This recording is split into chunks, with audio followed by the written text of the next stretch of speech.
Address what's happening right now outside of the building. There are ruthless attacks that are creating fear and chaos in our communities in the name of law and order. Trump is using military forces to stop a protest. And I want y'all to consider what kind of government it appears to be when every time we exercise our democratic right to protest, the military is deployed against us. What type of government is that? People are being swept up and torn from their families, and I feel it's my responsibility as an artist to use this moment to speak up for all oppressed people, for Black people, for Latino people, for trans people, for the people in Gaza. We all deserve to live in hope and not in fear, and I hope we stand together, my brothers and my sisters, against hate, and we protest against it. Thank you, BET. I do want to address what's happening right now outside of the building. Welcome to another edition of Let It Be Known, and there you have it, the BET Awards taking place last night. Wow, chaos happening right outside the door. Good morning, everybody. I'm Nielle, your co-host, and welcome to Let It Be Known. We have a lot of headlines to get through today. We're talking about elections and why voting matters. We're going to be talking some STEM and a whole lot of headlines to get through. But that right there was Doechii, who picked up Best Female Artist Award this year at the BET Awards that took place last night. Here in Los Angeles, it was a big night for Kendrick Lamar and icons like Mariah Carey, Kirk Franklin. You had Jamie Foxx and Snoop Dogg, who were celebrated with phenomenal music tributes. Stacey. Well, I think the center stage again is Doechii. They were awarded icon or whatever they call it awards. They were paid tribute to. But I think what Doechii did, she had to keep it real. Somebody had to keep it real because what's happening outside the door is there. What was happening outside the door is there. To ignore that would have been a huge error on BET, a stain on the awards, if you ask me.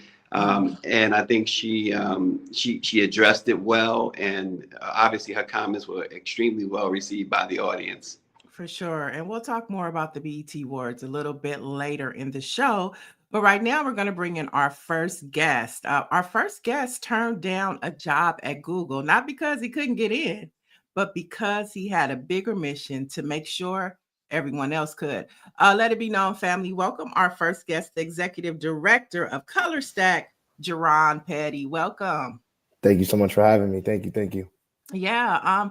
First, STEM is really big. It's a term I've heard, STM, STAM, and I want to know what that's all about. But before we get into that, tell us what ColorStack is all about. For sure. Thank you again for having me both. My name is Jehron Petty. I'm the founder and CEO of ColorStack. ColorStack is a peer-to-peer support network for Black and Latino computer science students.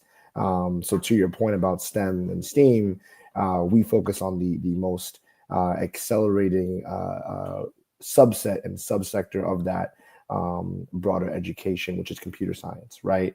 AI is one of the biggest topics of our news cycle right now and our economy right now. And so we focus on making sure that Black and brown communities and students have a seat at that table.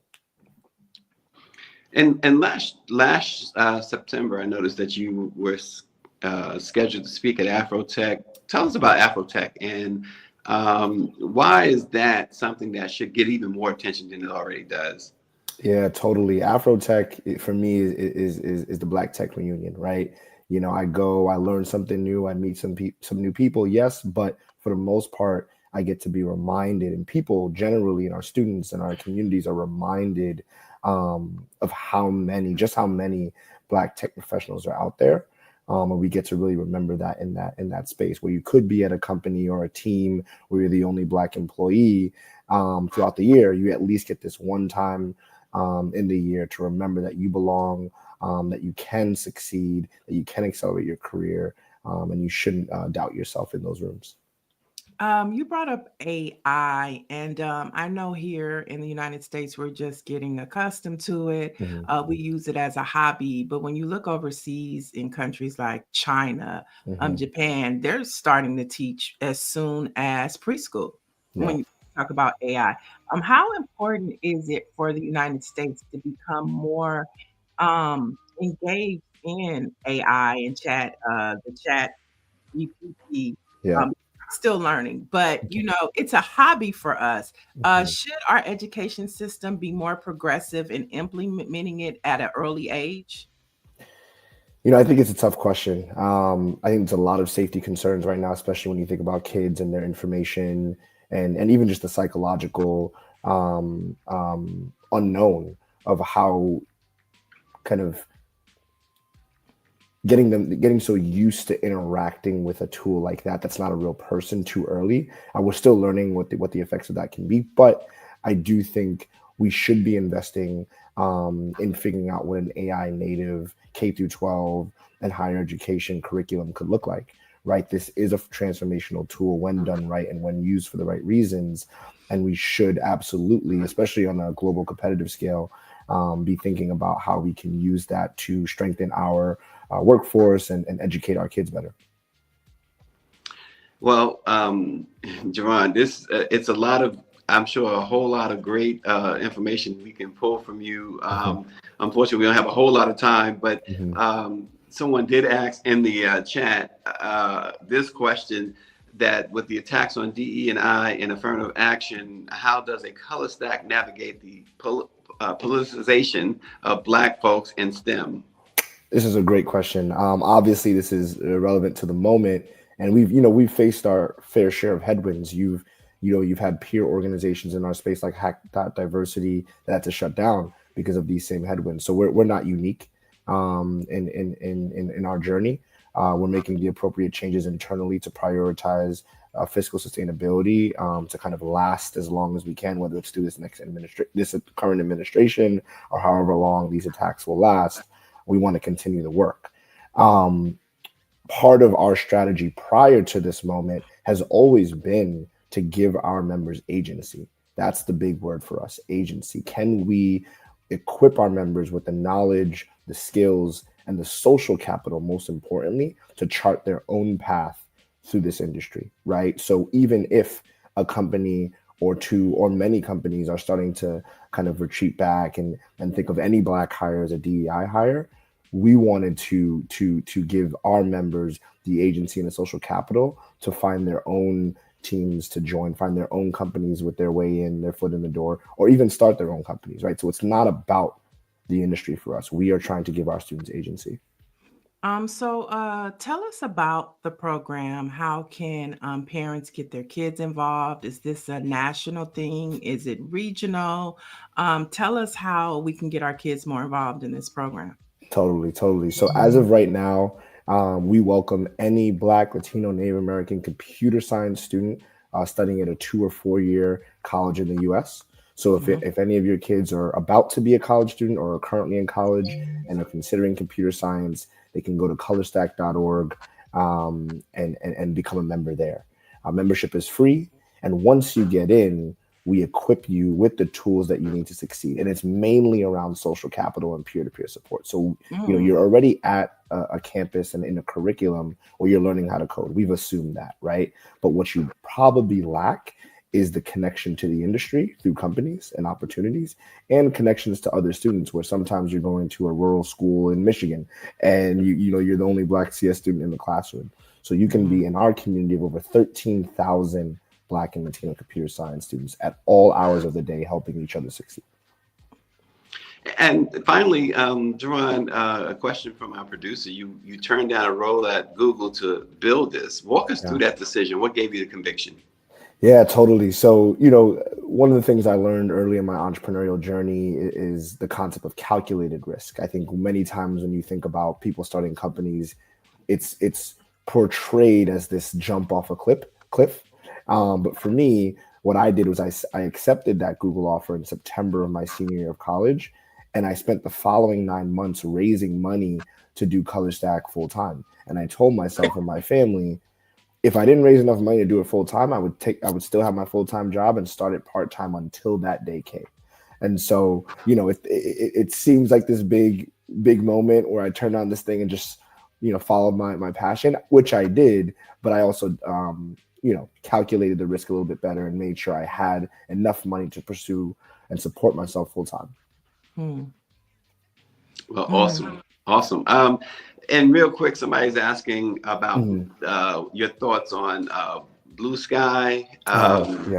And versus the other social media platforms. Yeah, I think we're in a social media moment right now where there isn't a number one real time kind of posting platform anymore with the fall a bit of X, formerly Twitter.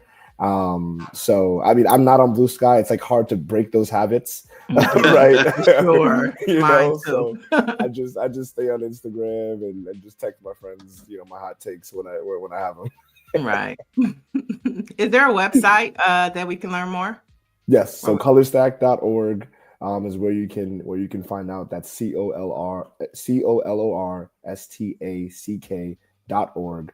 You can find out more information. You can reach out to us via email, and students can become members through the application there. Thank you so much for joining us this morning. Great way to start the show with the hope of the future. Thank you so much for having me. Thanks, Jehron. All right. Well, lots and lots of news going on, folks. But we want to start too with the death of Sylvester Stewart, known to the world as Sly Stone, the groundbreaking frontman of Sly and the Family Stone. He died at the age of 82. And I'll tell you what, Sly Stone, when you think of Sly Stone, when I think of Sly Stone, I think of James Brown in the sense that so they were copied and sampled more than anybody ever.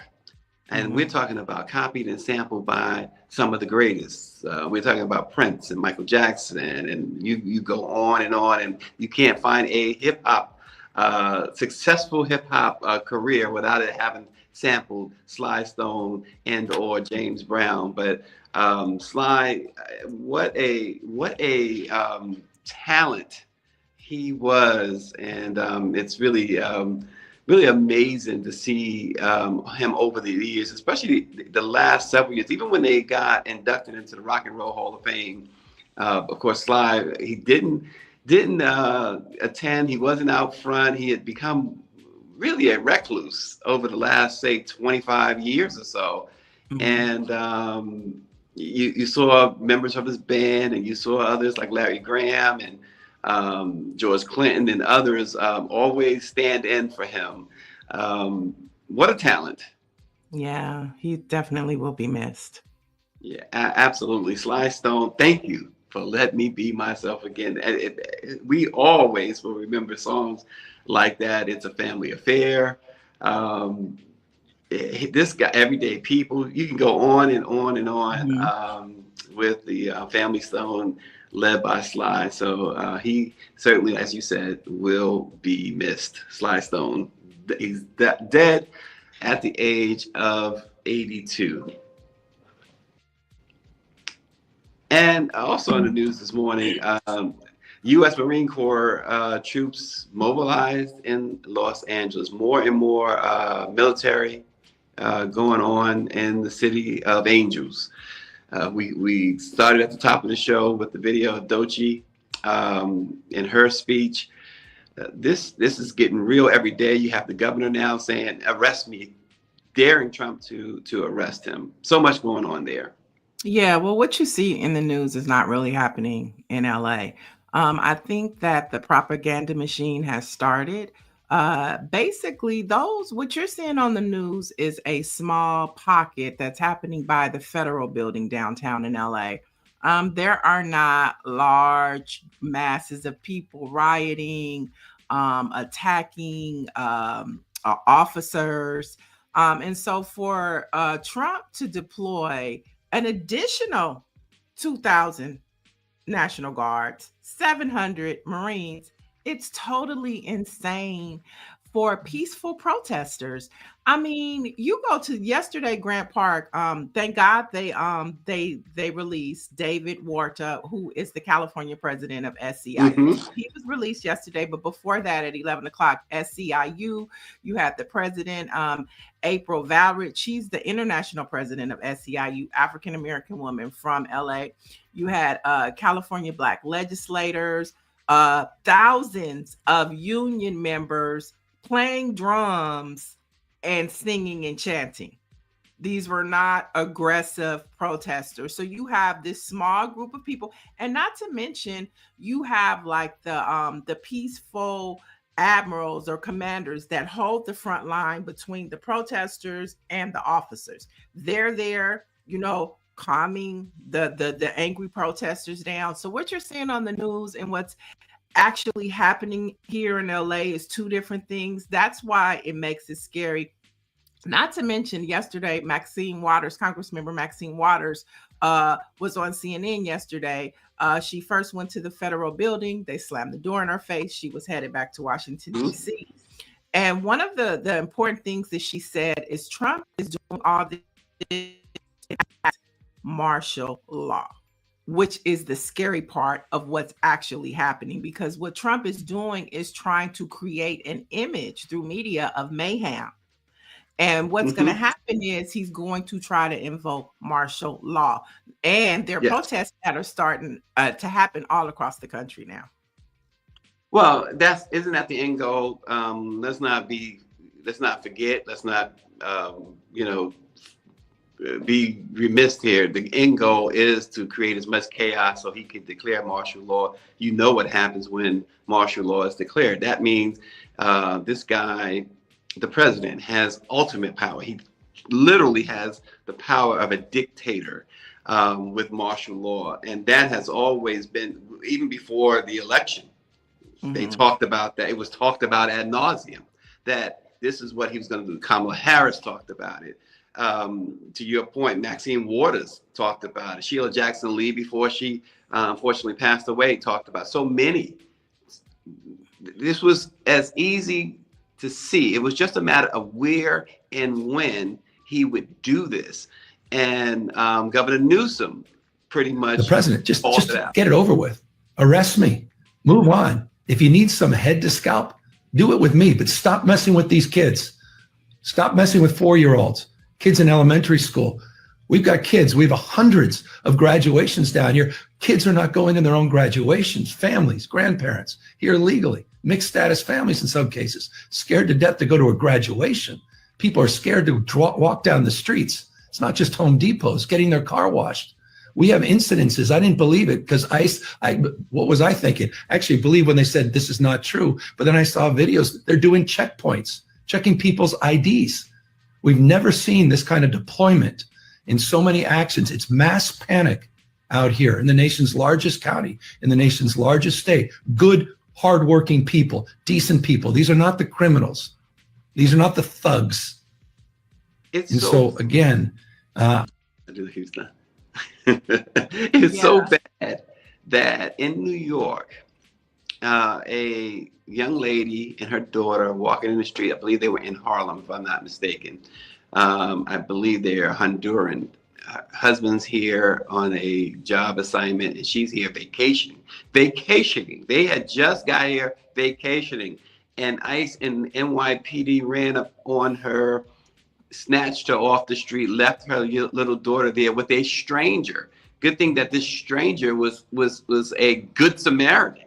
And she was held for 8 hours before they realized, oh, she's just here on vacation. You talk about ruining somebody's vacation, but more importantly, this is what's going on. And to see Gavin Newsom, and I'm gonna say it like this, to see a white man upset like this, that's what you need. That's what needs to happen here. A lot of white men need to get upset. You know, there are more than one branch of government. And really what needs to happen is those clowns on the Supreme Court, they need to get backbone. We talked about the Democrats all the time needing backbone, and they do, because I'm going to tell you something. Remember the Fearless Fund. Remember the Roe v. Wade. Remember the Voting Rights Act, the Civil Rights, all that have been gutted, right? The Supreme Court had ruled on all of these things years and years ago. And then the conservatives came in, the Republicans was wise enough, if you want to call it that, to get these outside groups to petition the Supreme Court, and they have weakened all these laws and taken away all these laws, abolished them. Well, you need to do the same thing here. And one of the things, the first thing they need to do is to abolish that decision that they made a year ago, making this guy and any president a king. Well, yeah. So we brought up martial law. And so if Donald Trump were to enact martial law, here are some of the things that will happen. Civilian rights are suspended. The military replaces local law enforcement, which we see that push happening right now. Curfews, checkpoints, detainments without warrants. Protests can be forcefully ended. Media can be censored. We saw this morning that one of the CNN producers or journalists were taken into custody here in LA. And you no longer have the right to assemble or speak freely.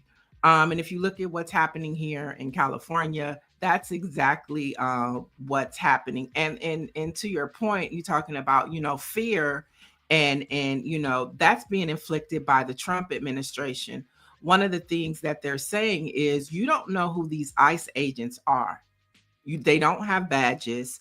They're like boogeymen, and not just in the night, but in the day as well. And so the conversation of them being January 6ers, them being Klansmen, all these things are valid and on the table for discussion. And so we are in a critical crisis. And, this is just what's happening in our country. And so we will continue to monitor this story because it's definitely growing. Well, it's a manufactured crisis too. And I think that's the biggest takeaway, even from outside of the United States. How is this looking to your, and I guess this is a president who could care less about allies and foreign entities, whereas in every other president we've had, no matter who they've been, they've tried to maintain good relations and at least a good eye test with their allies and foreign entities. But outside the United States, you got to believe, even before this happened, I mean, many people questioned how could the United States even have this man on the ballot, let alone him being president again. But to see the military on the streets of one of the most famous of the states, Los Angeles, if not the most famous. I mean, but in a place like on the streets, the military. How does that look to even Vladimir Putin, to Kim Jong-un? How does that look to Xi or Yi, or however you pronounce his name in China, or to Macron in France? How does that look? It makes America look like it's in trouble. You've opened the doors to literally being attacked by your enemies. Well, you talked about how did we get here, and I think your next story speaks to how we got here. Well,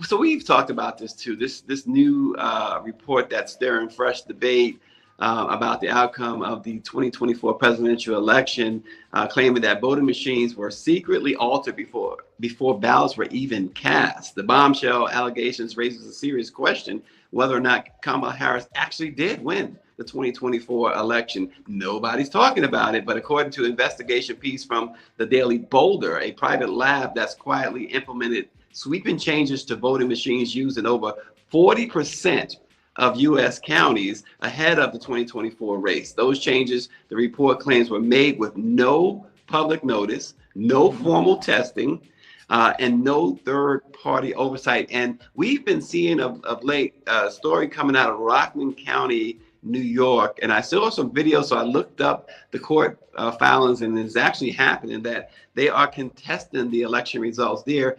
That's where Kamala Harris got 0 votes. 0 votes, and her the Democratic Senate nominee won that county, and in one section of the county, Donald Trump was recorded to have something like 968 votes to Kamala Harris's 0. How does that happen? And it's a Democratic county. Right. So the company that's in question is called Pro V&V. And there's only 2 companies accredited by the U.S. Election Assistance Commission. And Pro V&V is one of them. It's owned by a man named Ryan Jackson Cobb, and it's based in Alabama. And so this company has had been drawn into several court cases as it relates to elections across the country. And it's interesting. There it is right there, Pro V&V. And it's interesting when this article came out, when the watchdog group filed this lawsuit, this guy, Ryan, scrubbed the website, took down all of the information. And if you go look at the information now, it's just like a shell. It's one page, not very much information about it. And when we look at this commission, Stacey, what find it interesting is this commission has 4 commissioners on it. 2 of them have been appointed by Donald Trump during his first term. And so there's really no checks, rules, and regulations. And even to remove him, they say that it's going to be very murky. And so I think, as the onion, as the layers peel back, we're going to find out a lot about this company and how they were able to move. And if there's any affiliation, has he been at Mar-a-Lago? Does he have any connections to Elon Musk? All of these questions now are going to arise to find out who exactly is Pro V&V and who are they affiliated with? It's something that should have been talked about from minute one. Again, it's Democrats in their they go low, we go high type nonsense crap. This guy challenged the veracity of a legal election 4 years earlier. And you saw what appeared to the naked eye, at least, to be some reasonable suspicion, and you decided to say nothing. Like I said in a meeting just a couple of months ago with the Congressional Black Caucus, I'm petty, so I'll hold on to it forever, that Representative Underwood was livid that I even brought up the very suggestion that the vice president may not have actually lost that election. And I thought that was very, very curious that she took that posture and that tone when it was brought up, because there was so much, even at that point, Donald Trump and Elon Musk had already said some really, really interesting things about taking or stealing or making sure that election was taken or stolen. Intimating that. Yeah, I think as more intel comes out, more members of Congress will become more interested or maybe change their point of view. But another conversation, since we're talking about elections, on the flip side, the conversation of voter fraud is growing with the Republican Party and the help of President Trump. Now, the Texas Secretary of State's office is reporting that 33 potential non-citizen voters in last year's general election, based on a review on federal citizenship database called SAVE. Now, SAVE stands for Systemic Alien Verification for Entitlements. So earlier this year, Donald Trump signed an executive order that allowed states free access to the SAVE database for the first time. So in Ohio, the Secretary of State, Frank LaRosse, is sending evidence of voter fraud to Ohio Attorney General Dave Yost and attorney generals in 7 other states. Now, LaRosse recently announced he found potential fraud in non-citizen registration and double votes in the following states. So we're talking about Ohio, Virginia, Arizona, Colorado, Illinois, Kentucky, Maryland, South Carolina, and Washington, D.C.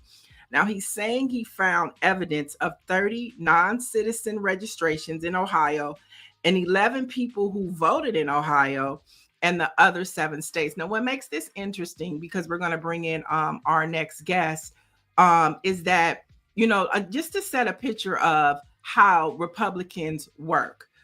If we go back to critical race theory, and they created this whole thing about critical race theory in response to the 1619 Project, on the verge of being incorporated in our public school systems. So they created this false narrative of critical race theory because we know it's only taught in college. But then all of a sudden you had this flux of Republican constituents running for school boards. And then what happened? Ban on books, not just in schools, but across the country, in libraries and in Congress. And so when we look at the story that came out about this story, Stacey just reported on, and then we look at what the Republicans did in contrast. They're creating this narrative about voter fraud. This is how the Republican Party works. They counteract a situation to where they're about to be exposed or something is about to happen that they don't want. They create their own narrative. And now it's going to be which narrative is going to run the airwaves. Is it going to be the voter fraud, or is it going to be that Republicans stole the election? So, Stacey, I want to bring in our next guest to kind of have this conversation, because this is the type of work that they do. So joining us now to have this discussion is All Voting is Local. We have Executive Director Hannah Fry and Nick Pressley of All Voting is Local, who is Pennsylvania's State Director. He also represents Georgia and Wisconsin. Welcome to the show. Thanks so much for having us. Thank you. Yeah. Glad you're here. Interesting conversations. We're talking about ballot machines, and now we're talking about the Republican Party, talking about voter fraud. This is right in the wheelhouse of the work that you do. What's your response when you hear these stories about voter fraud, but then you hear what's happening with the voting machines? I'll start with you, Hannah. Thanks so much. My response is to bring it back to the problems that affect real people and real voters. When we talk about these cases involving the accusations of people who are allegedly non-citizens who are voting in our elections, what I think about is the numbers you're talking about. You're talking about, I think you said 30 people in Texas, a couple dozen or something in Ohio. We're talking really small numbers compared to literally millions of voters in these states. Texas has 18.5 million registered voters. Ohio has more than 8 million. It's about the kind of proportion of the problem. And I'll say on the flip side of that, when we think about the SAVE Act, which you also mentioned, the number of people that would disenfranchise numbers in the millions. Tens of millions of Americans who do not have a passport or birth certificate on hand to register to vote. So when I think about 30 people, when I think about 15 people, and then I think about tens of millions, I'm going to put my money with those tens of millions and my worry and my energy. And I frankly wish our elected officials would do the very same. Well, Nick, you're in Pennsylvania, and we've heard, we just talked a little bit about Elon Musk and Donald Trump intimated, if not outright stated, that they did some funny business in Pennsylvania. What did that election look like in Pennsylvania? And when you hear the president and Elon Musk, and obviously these comments were made before their feud, before their divorce. When you hear that, what comes to mind about the 2024 election in Pennsylvania?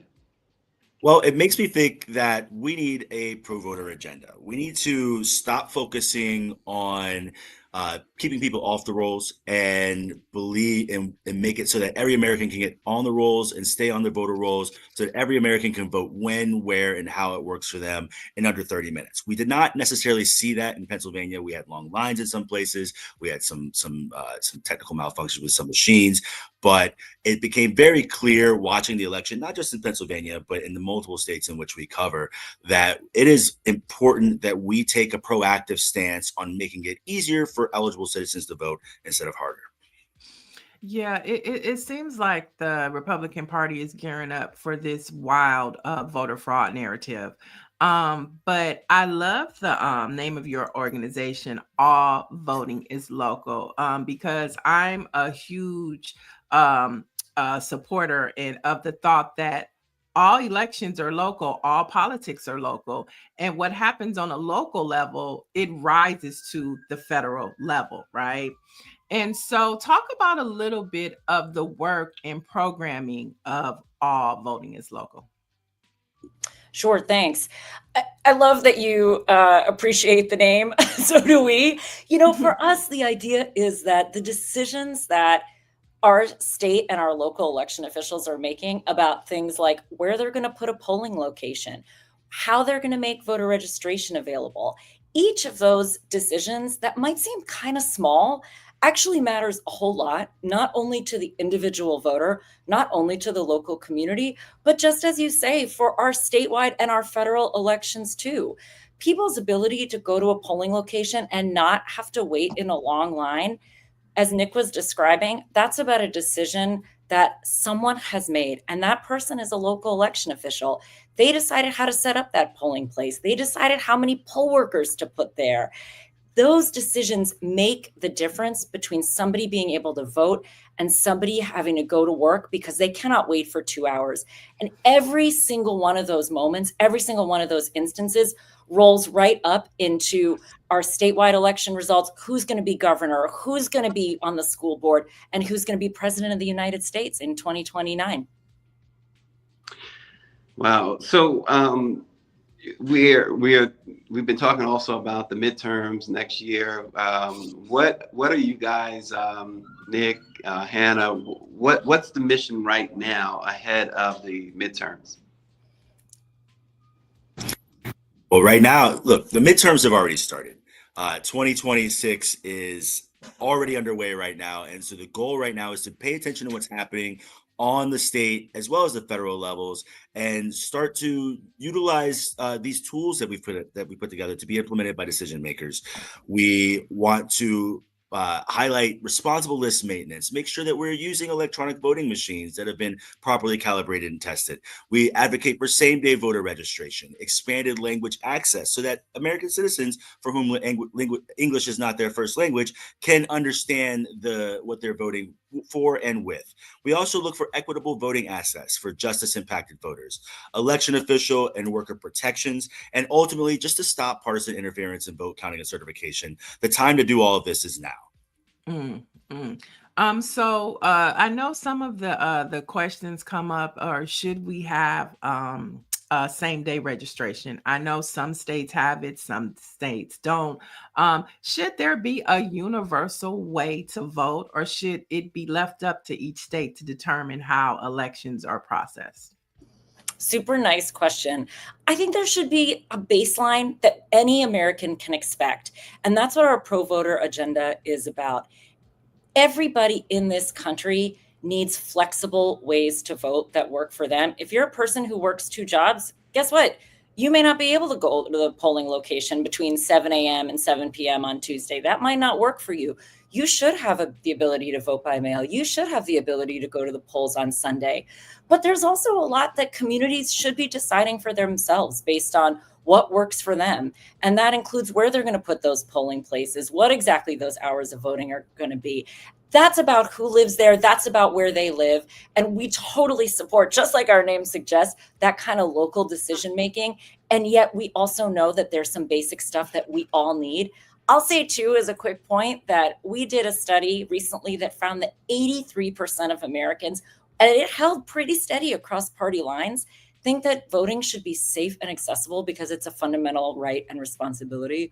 That's what our pro voter agenda is responding to, what people have told us that they want and they need and they deserve. Mm-hmm. Are we, when we think about, again, going forward, the coming elections, is there something that you guys want people to know? I mean, laws keep changing. We keep seeing, you can't give water here. You can't do this here. What is it that you believe is most important that people know going into the next election cycle? look, there's all this fear mongering around people who are not legally voting, about people fraud voting, fraud happening while people are voting. We know this is a very infinitesimally small number. There are checks and balances in place to protect us and defend us from this. We should focus on strengthening those checks and balances and allowing the guardrails of our democracy to stay strong. This is what we should focus on. American citizens, our voting is in safe hands, and there are ways in which we can continue to make it safer. Yeah, our voting, we know that our voting is in safe hands, but Republicans want us to think otherwise. We represent over 200 Black newspapers across the country. So we're in every city, state, and town. I know you guys have an emphasis on Black and brown. When we look at what the Trump administration is doing as it relates to disenfranchise and push people away from the polls, are you concerned about what they can potentially do as we lead up to the midterms? In what ways can your pro agenda combat what they're preparing to do? Thanks. The administration and its allies in the states, because state and local election officials have a lot of power here too, right? They've made their intentions really clear. They made it clear through Project 2025. They made their intentions clear through the executive order on elections and voting that came out at the end of March. You can think of our pro-voter agenda as a direct counter to every single policy, posture, and approach that is intended to suppress the power of the people, and that looks to the ways that our elections are run to make sure that Americans can make their voices heard, be it voting by mail, be it voting in person with their community after church on a Sunday. That is what we as an organization stand for. That's what our pro-voter agenda stands for. And we're calling on state and local election officials from now to 26, now to 2028 and beyond to leverage the power and authority that they have to make voting accessible for the American people. Yeah, and I got to ask this question because David Youngblood is absolutely using a sledgehammer to get this question in. So he says, explain, if you will, how every district in South Texas voted for a Democratic congressional candidate and Donald Trump for president. And somebody asked that same question about Pennsylvania as well. Any response to that? If I'm understanding the question, is it about election results? And the thing Yes. that I would say about that is, look, nearly 100% of people in this country are voting on a verified paper ballot. As Nick was describing, we have numerous checks and balances, some of which we can see as voters, right? When you go to the polling location and you offer your name and your address, right? And a lot of checks and balances that we don't get to see because they're happening behind the scenes in elections offices all across the country. And those checks and balances are the very thing that ensures that the vote that you cast, the way you express yourself, is the way that your vote is recorded. And that's why we can have a lot of confidence because of all these checks and balances, because of all these systems that are in place. We can all have confidence that the results reflect the way the people voted. I would say the real thing for us to be focusing on is all these measures that we're talking about that are directly intended to prevent people from voting. And I don't have to tell this group and this audience, not just any people, but particularly Black, Latino, Native American voters. They are being targeted with what one court called surgical precision, and we can't have that. I have a question. You have these only two companies are accredited by the U.S. Election Assistance Commission. They're the only two companies that are certified that provide this checks and balance that you're talking about across the country. Do you think that they need to expand or look into more of these two companies? Should there be more options? The thing I would say about this is that it's not up to any one single company or any one single vendor in our election systems. Our election systems have so many different kind of points where people are registering, where they're voting. Each and every one of those, from the time you fill out a voter registration application to the time that those election results are certified, There are so many different checks all along the way, and that's by design. That's intended to ensure that no matter how many vendors there are who are managing this or managing that, that our systems have a whole bunch of different checks at every point so that we can be absolutely confident that the results reflect where people voted and what they said they wanted. Well, listen, Patricia Jackson, I'm with her on this. She writes in that you cannot vote without proper identification. So she says, so stop. People are not out here voting illegally. I think she's right. And I think you guys would probably agree with her. Fraud in voting just is almost non-existent. Right. Thank you guys so much. We would love to have you come back on, as we gear towards 2026, just to give us updates on what's happening, because I'm sure these stories are coming out of the Republican Party and this watchdog group that's investigating these companies is going to continue to grow. And so we would love to hear your response and also know how to empower voters to vote. Thanks for having us. Thank you for doing this. Thank you. More conversation. I just have, with all of this going on, just a simple question to everybody individually. Ask yourself, how has an immigrant, legal or illegal, affected your life? And I think that people need to take a deep breath on that. And certainly the administration has used this as a tool to create chaos, but there's not, and maybe I'm in the minority, but not one time in my entire being has an immigrant affected my life either adversely or otherwise. It's just another way of being racist. When you are singling out people because they're not from here. Well, who is from here other than Native Americans? I'll leave it at that. All right. Well, we have some more headlines to jump into, and we were talking about the Trump administration. And Trump is preparing for his military parade on Sunday. But on the flip side, Pope Leo has announced his involvement in a Chicago event on the same day. Now, Trump's birthday parade is being promoted as a patriotic tribute to the U.S. Army's 250th birthday. But Pope Leo, he's helped sell out a stadium event in Chicago with a promised virtual appearance that will be live streamed for all the world to see during Trump's parade.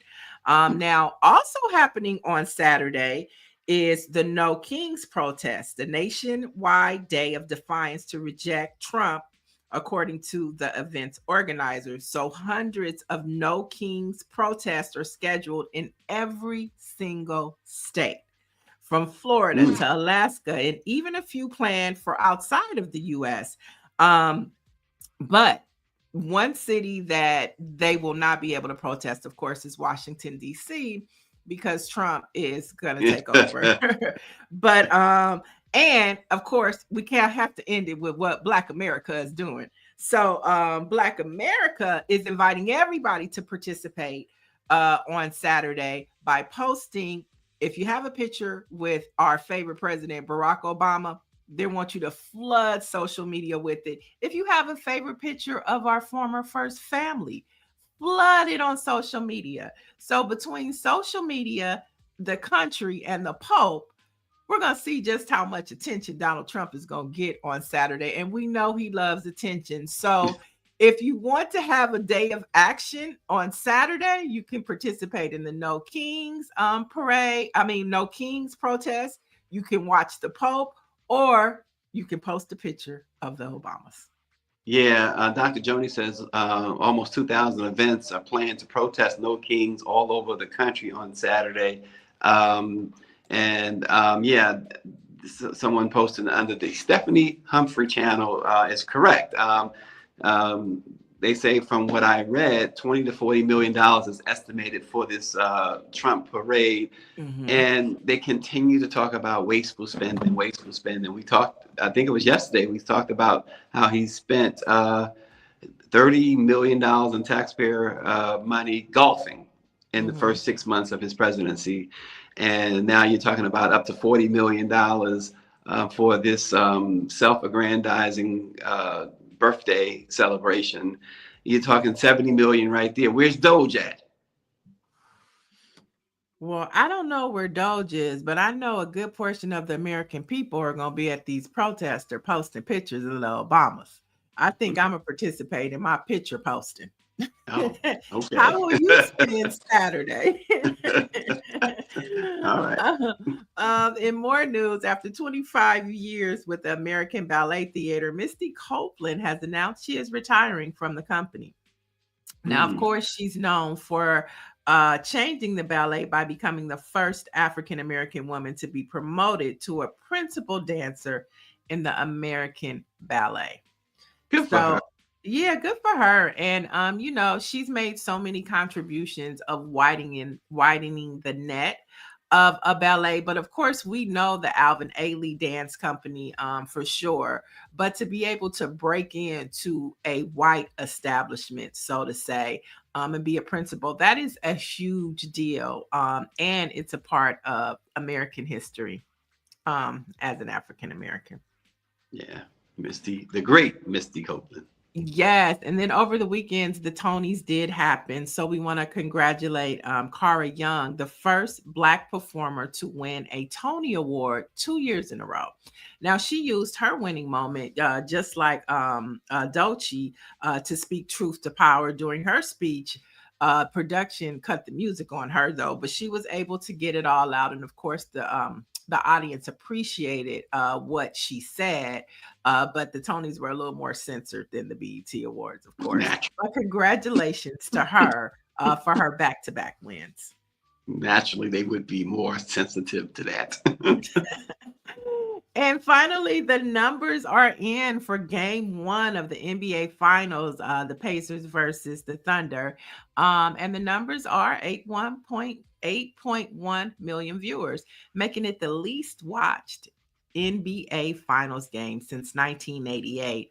And of course, that's outside of the 2 that happened during COVID. So those boys are probably playing better than the past 10 seasons at their ability and their skills because they're younger, but they don't have that star factor that the NBA needs to pull in those numbers. Well, you know, everyone says the NBA is rigged, so maybe this puts to rest that it's rigged. Because you're right, there is nothing sexy about these two teams at all. So I hate to hear that. So well, hey, it is a finals that not many people are too much interested in. Although David Youngblood says go OKC, and of course RNG is gonna blame the New York Knicks. That's what he does. All right. So anyway, I guess we're on to our. Unless you got more news and headlines, we're going to our Black Fact of the Day, which is on this date in 1940. Marcus Garvey, the leader of the Black nationalism and Pan-Africanism movements that inspired many leaders of the civil rights movement, he died in London after suffering from several strokes. He was just 52 years old when he died. This date in 1940, Marcus Garvey. All right, in June is Music Month, and we are still celebrating our contributions to American culture. So today we are celebrating 45 years of BET and its programming. We're going to highlight Video Soul, one of the longest running music shows that served as a platform for many Black musicians between 1981 in 1996. Now, the show was hosted by Donnie Simpson and was created after MTV refused to play videos by most African-American musicians. BET would also deliver music shows like Bobby Jones Gospel. He was at the BET Awards last night. Remember Midnight Love, where you would get all your slow jams, Rap City, Video LP, Cedar's World. Now, Cedar was on to something because she was virtual. She was chat GPSing before chat was chatting. And then you had Planet Groove, and of course, they honored last night 106 in Park for 25 years. Shout out to Stephen Hill, who was the brainchild behind that. So last night, as we started at the top of the show, BET celebrated 45 years of culture, 25 years of 106 in Park. It was a night of Black excellence, and it was one of the BET Awards in the past few years that elevated. I know Kevin Hart asked for everybody to dress in black ties, so everybody, put on their best dress, and it was classy for BET. It wasn't as ratchet as it has been in the former years, but you could catch it on demand. It's streaming now. Well, and going back to Donnie Simpson, Donnie Simpson, of course, legend, and the Video Soul. Many of us do remember so well Video Soul, and yes, they wouldn't play MTV until they played Michael Jackson. Would not play Black artists, and I'll never forget when we talk about allies. David Bowie at that time, when they wasn't playing Black artists, really scolded in an interview. I think the interview was with Kurt Loder of MTV at the time too, and scolded him and MTV about their decision, their choices of not playing Black artists. And he refused. He told them, don't play his videos unless you play Black artists. And it's really, like I said, really great to know that sometimes there is an ally who will step up and step out for you. Right. No, 100%. And I think that's why spaces like BET are so important, because we didn't need MTV. Yep. Once we had BET, I know I was an avid watcher of Video Soul. My first experience was cable. When we first got cable, the first show on cable television that I saw was Video Soul, and it was DeBarge's video Rhythm of the Night. And then which came on later was Lionel Richie All Night Long. So I mean, those are just those memories that are just everlasting. I remember, like, I couldn't wait to see New Edition on Video Soul. It was just so iconic, and the way Donnie Simpson was able to bring our favorite artists into our homes and ask all the questions that we wanted to know about them. It was just such a nostalgic feeling, and and just a great feeling. And all of the shows that came after Rap City, MTV had what they were doing, but we wanted to go to the basement with Tigger, and we wanted to see everybody in that booth rap. And so BET is just so iconic. And shout out to Bob Johnson and his wife Sheila Johnson, for being so instrumental in Black culture in the United States, because without them we wouldn't have the evolution of our culture really in music, because that was so instrumental. I wish they would bring videos back. I mean, they're there, you can go to YouTube and watch them, but there's no space like what BET and MTV and VH1 were able to do to show us not just to hear the music, but to visually see it. Yeah, it was, and those shots there with Donnie Simpson sitting down talking to these folks, and then of course this right here. I mean, they bring back so many memories. So many. Donnie Simpson was like the coolest dude to ever walk on television. Graced the television screen, at least since Don Cornelius. And it was just something. You remember the Proud to be Black, and it was something about that really you did feel a sense of, wow, this is ours. Right. Like you said, who needs MTV? We got Donnie Simpson, we got 106 in Park, we got Video Soul. It was a different time, and BET was Black owned at the time too. So that was another. Right. That was another thing. And the chat is also saying that thank David Bowie for Luther Vandross. introduced the world to Luther Vandross. He was in David's crew, David Bowie's crew. Right. So yeah, again, good to know, allies. Right. Yeah, and That bring up people will to step up. right, and to bring up David Bowie, that was a great chat because the Luther Vandross documentary won for best film last night at the BET Awards. It was very good, and to see that connection in the documentary, it made you even appreciate the ally more in David Bowie and him uplifting Black artists like that.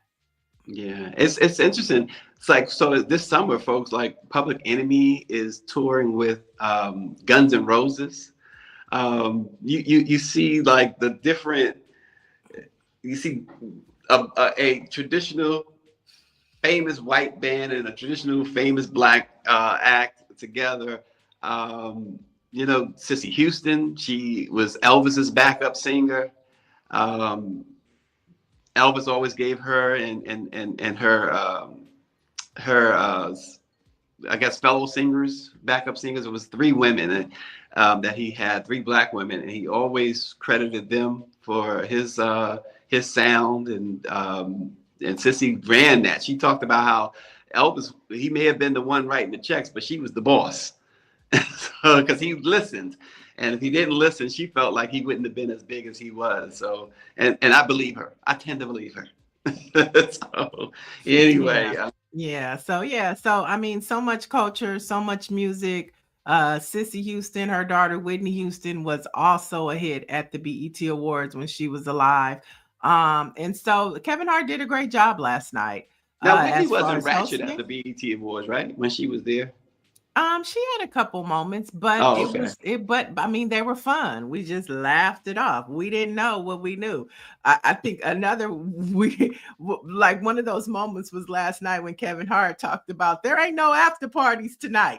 Everybody go home. Ain't no slippery slopes happening over here, and everybody just fell out laughing.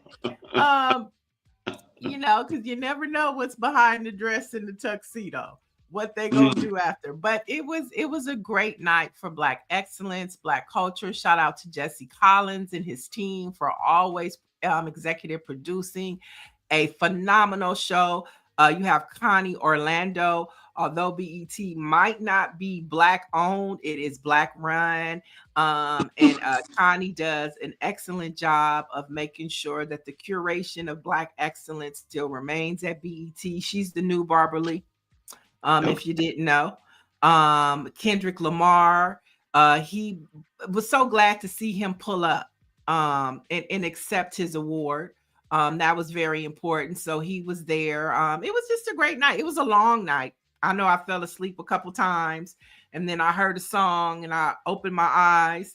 But it was a great night for our culture and to celebrate Black Music Month with the BET Awards, the BET Experience. So next year, if you're looking for something to do, BET Experience is the new, I wouldn't say it's the new Essence Fest, but it is an addition to Black cultural festivals that happen.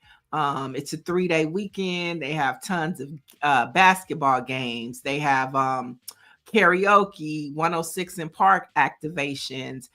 They have Black vendors. So it is another type Essence Fest type, Tom Joyner cruise type meeting of Black America. So you might want to put that on your calendar for next year, the BET Experience. All right, the BET Experience. Our Black-owned newspaper of the day is the Tacoma True Citizen, owned by the Tillabin Publishing Company, which is the largest Black-owned and operated communications company in the U.S. Pacific Northwest. Christopher Harold Bennett founded the company in 1970. And by 1983, Mr. Bennett served as publisher of the Seattle Metro Homemaker, the Seattle Medium, and of course, the Tacoma True Citizen. Now, Chris B. Bennett serves in that role while the company also owns and operates 2 radio stations in the greater Seattle and Tacoma areas. The Tacoma True Citizen continues to live up up to its promise to serve African American communities and those interested in publications, those interesting publications, I should say, continue to speak truth to power. So our Black-owned paper of the day is the Tacoma True Citizen in Washington State. Nice, nice.